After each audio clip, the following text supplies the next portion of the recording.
Today we are going to learn what the fundamental theorem of algebra is.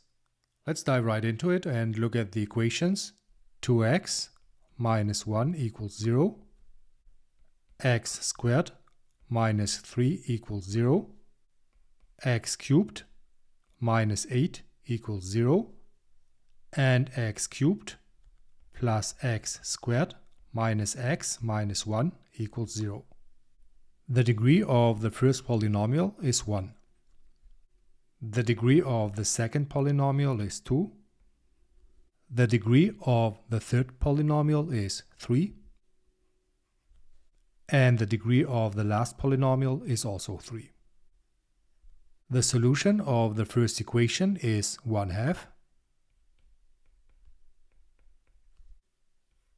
The solutions of the second equation are the square root of 3 and the negative of the square root of 3.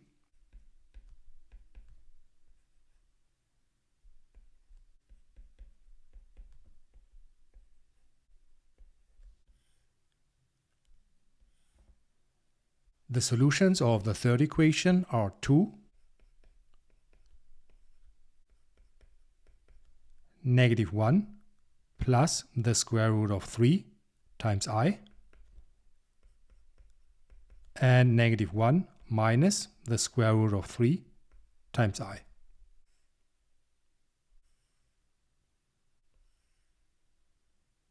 And the solutions of the last equation are -1,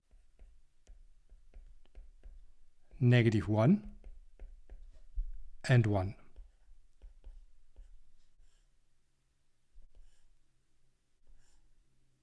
Notice that for the last equation, the repeated solution x equals -1 is counted twice. Also note the relationship between the degree of the polynomial f of x and the number of the solutions of f of x equals 0. This relationship is generalized by the fundamental theorem of algebra. To make it short, the fundamental theorem of algebra states that a polynomial of degree n has exactly n solutions.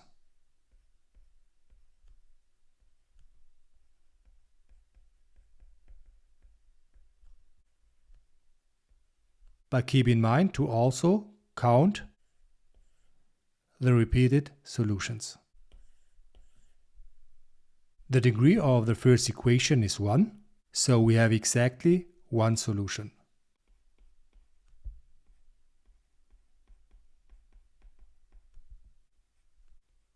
The degree of the second equation is 2, so we have exactly two solutions.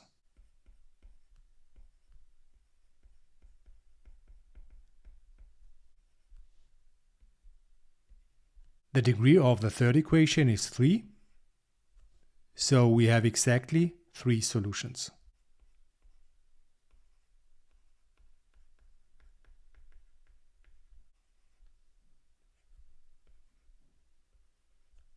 And the degree of the last equation is also 3, so we have also 3 solutions.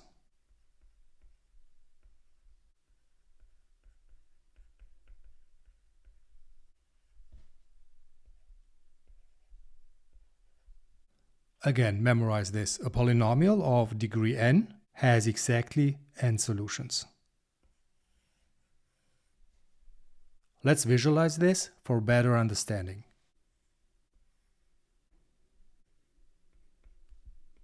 The graph of the first function crosses the x-axis at 1/2,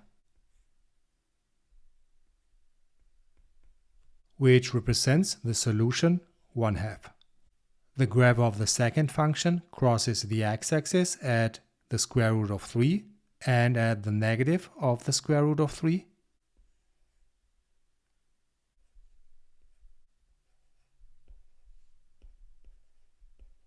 Which represent the solutions of the square root of 3 and the negative of the square root of 3.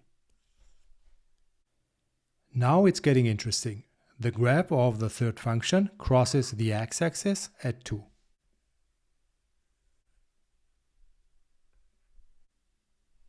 But where is the second and third solution? The answer is simple. In this xy plane, we can only represent the real solutions, but not the imaginary parts of the solutions. That's why we can't see the complex numbers -1 plus the square root of 3 times I and -1 minus the square root of 3 times I. The graph of the last function has 3 real solutions, which are -1, -1 and 1. That's why we can spot them on the xy plane.